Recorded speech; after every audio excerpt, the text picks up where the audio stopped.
Now this year, this is our first Christmas being carnivore, so I wanted to make something special, something nice for myself and my wife. So I got here a nice cut of tomahawk steak. You can see it's quite nice thickness to it, and what I've done before is I've salted it with generous amount of salt. It's a big piece of meat and can take quite a bit of salt. After I've salted it, I have refrigerated it for a couple of hours, around about 4 hours I went with, but you can go longer, depends when you actually start preparing it and when you actually want to eat it. We want to eat it today, so for lunch. So what I will do now is I have taken the meat out of the fridge for the past hour or so, just to get it a bit up to the temperature. I could actually leave it out for much longer, but actually today I'm going to apply a reverse-sear technique to it. So I figure getting it up to room temperature is not the biggest deal. So as now steak has gotten a bit warmer, it's still cool to touch, but it's not room temperature yet.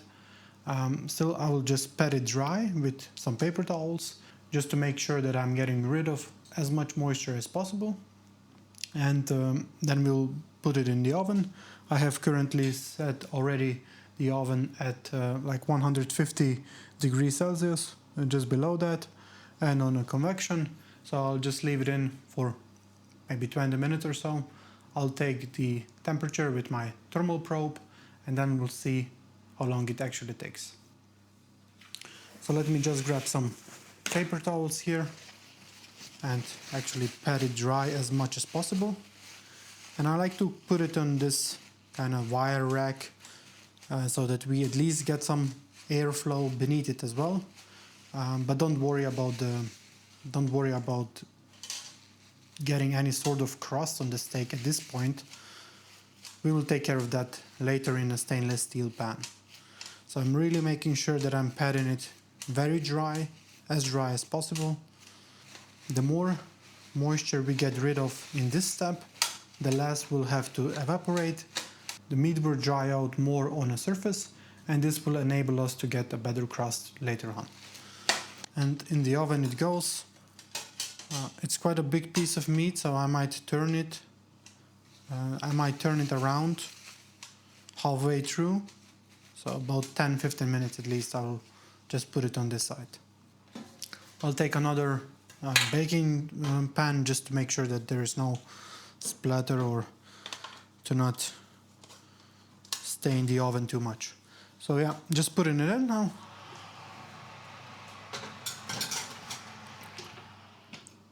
Setting for 20 minutes, or maybe 15 for now. So steak has been in the oven for about 15 minutes. Let's take it out and check the internal temperature.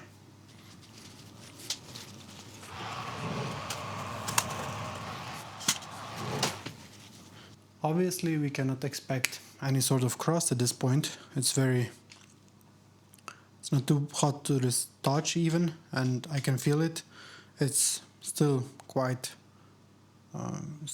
soft, but let's take temperature regardless and see where we are at. I like to take a couple of probes, especially here around the bone, just to get a feeling where we are at. And this is actually turning out great. We are at 35 degrees currently, degrees Celsius that is. So the bone always keeps the meat from cooking, so the heat cannot get from this side, which means that this area around the bone will be cooked less. It's just the nature of cooking steak on a bone, nothing we can do about, just something to be wary of. So if we take the probe and stick it here on the opposite end, where actually air can get to it, we see here at least 3 to 4 degrees above it. So I like to take this up to like 45 degrees or so, maybe 44.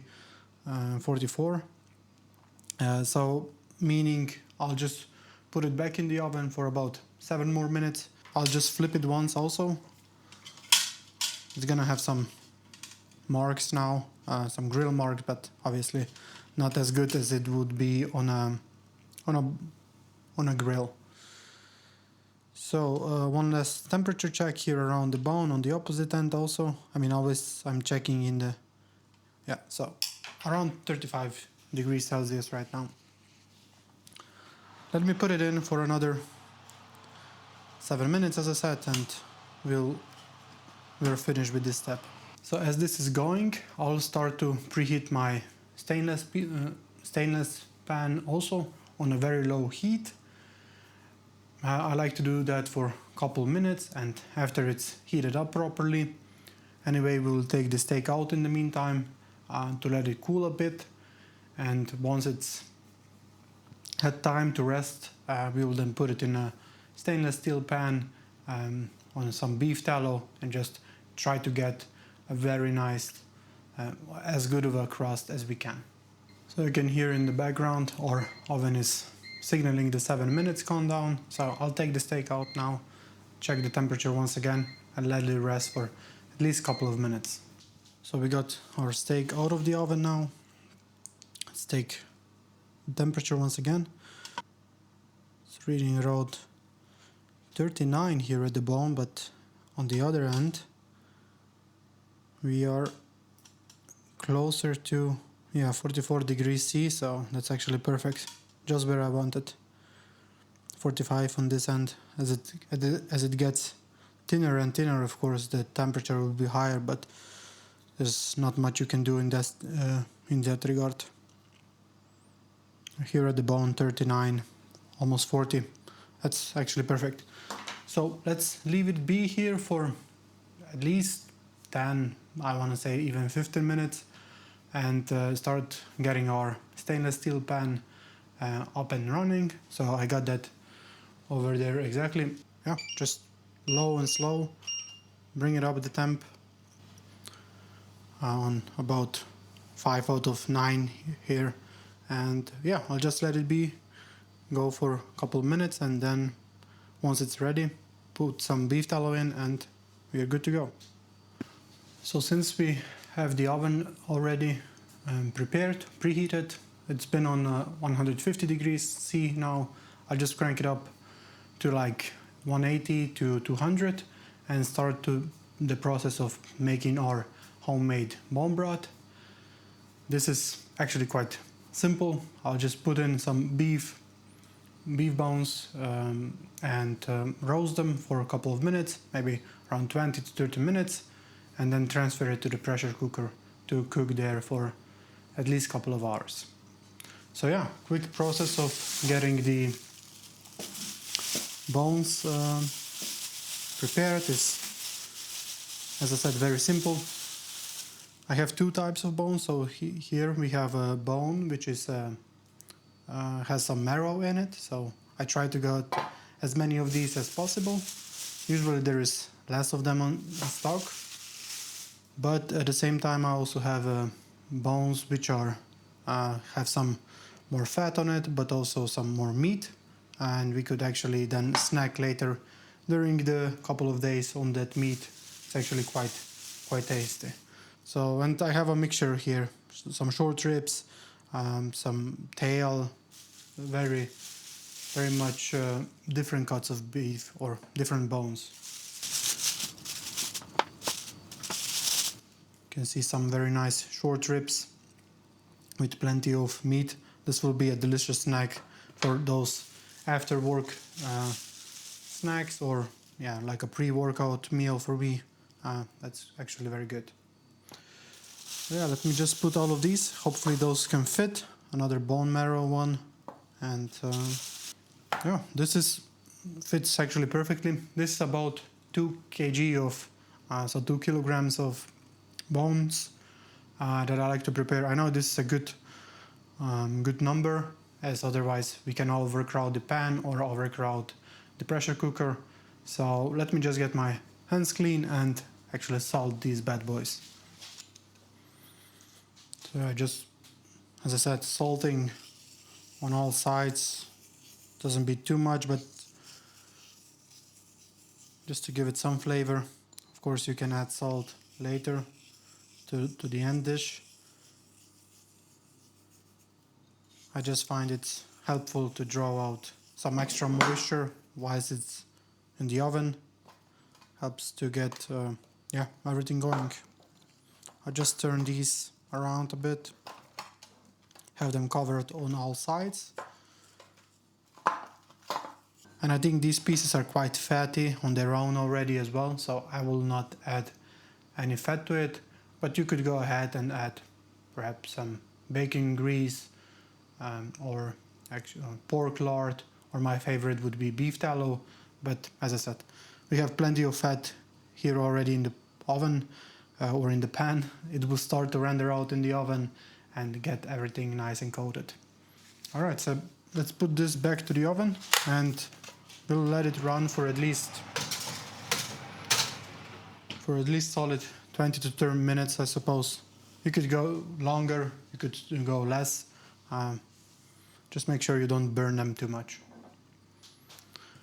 But I find oven roasting them actually brings a very subtle and nice flavor then to the end dish, whether it's that meat or bone broth that we are making. Okay, so our pan is at that point already preheated, or very close to. I can start to turn on the gas a bit. Well, it's electric, but still turn some more power to it, and start cooking our steak. So we got our pan now on almost maximum heat. I tend to not go all the way to the top. I'll put some beef tallow now in the pan to get that ready and melting. It's a big piece of meat, so we need to make sure that there is enough fat to it, otherwise it will just not have enough oil to cook in. It's a large surface area that we need to cover, and adding oil to it basically allows the meat to get caramelized, get very nice crust, a nice layer of fat. Let me grab some extra paper towels and just get that steak patted. Once again, we can see some smoke coming, so our temperature is really quite high at this point. So I'll just turn on the extraction as well, and we try to basically get the steak in now. You will see the sizzle, or hear the sizzle.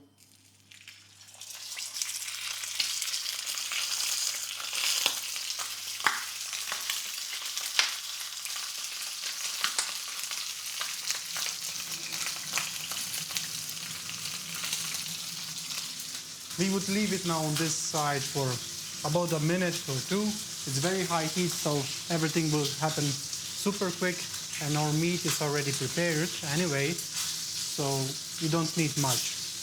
You can see another drawback of having bone there. It's actually preventing the meat to get in full contact, but it's something what we need to deal with. I'll lower the heat just a bit. Try to get as much of the area in contact.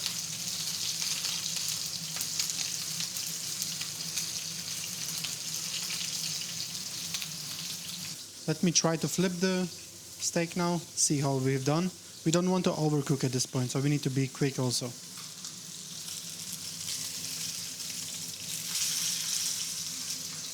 Really happy with that crust, how it's looking. It's not the most even crust, but I think that bone is sort of lifting off the meat, preventing it to getting in a nice contact with oil. It's looking real good.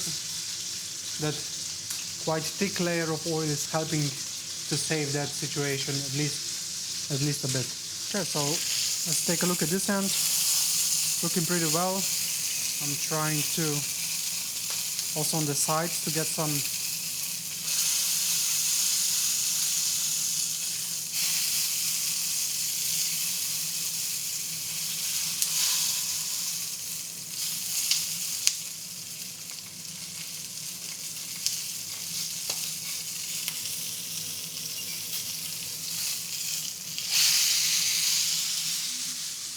Okay, so let's take it off the heat. Put it here on a cutting board. Yeah, that's the end product pretty much. Let's check for that crust. That sounds pretty good, huh? We also got some nice crust over here, that finishing touches that we did. I can feel it here nearby the bone. Of course it's a bit softer. I'm expecting kind of a rare, medium rare situation here. On this end, as we see, it's less thick here, so probably overcooked on this end a bit, but that's just the nature of big steaks, especially the ones with bone in. So yeah, let's give it a couple of minutes to rest. We really don't need much, as we have already rested it when taking from the oven. Okay, so we are back.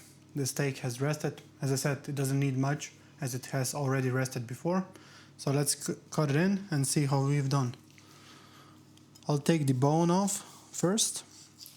Get yourself a nice knife. Remember, always having dull knives is dangerous, much more dangerous than having very sharp knives.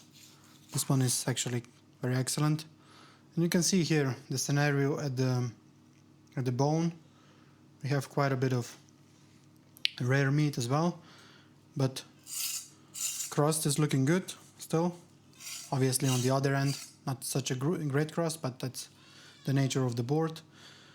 And yeah, at this point we just need to slice it as thin as or as thick as we like it. I'll start here on this end. And these thicker steaks, I really like to cut also thicker. So this first slice is kind of thin. It's chef's kiss. But all the others, I'll try to cut about this size. Not super thin, not super thick either. So just some consistent slices, a bit down the angle. Look at this, nice. It's still super juicy. Absolutely delicious.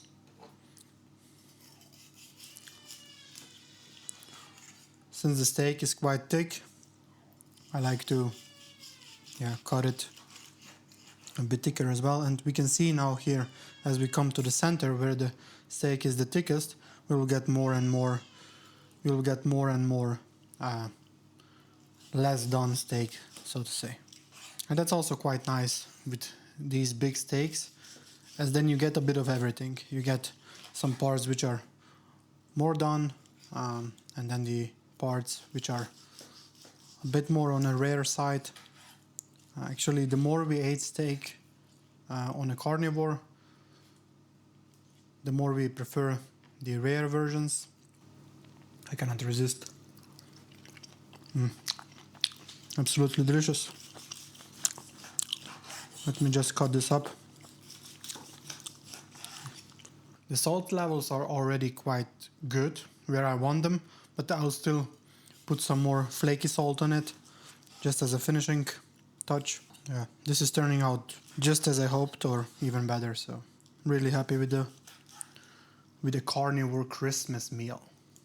Alright, let me just space this out a bit. This is what we are dealing with. Absolutely fantastic, gorgeous. There's still some meat on that bone. I'll take that off in a while just to snack on it. Alright, let's wrap it up with some coarse salt.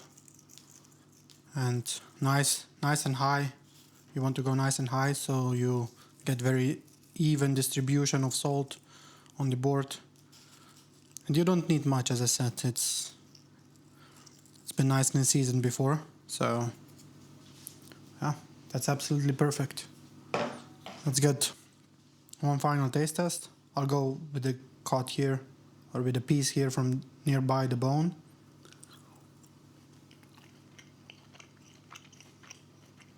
Nice, still chewy, but not too much. Perfect salt levels. Happy days. Enjoy your Christmas, guys, and see you in the next one.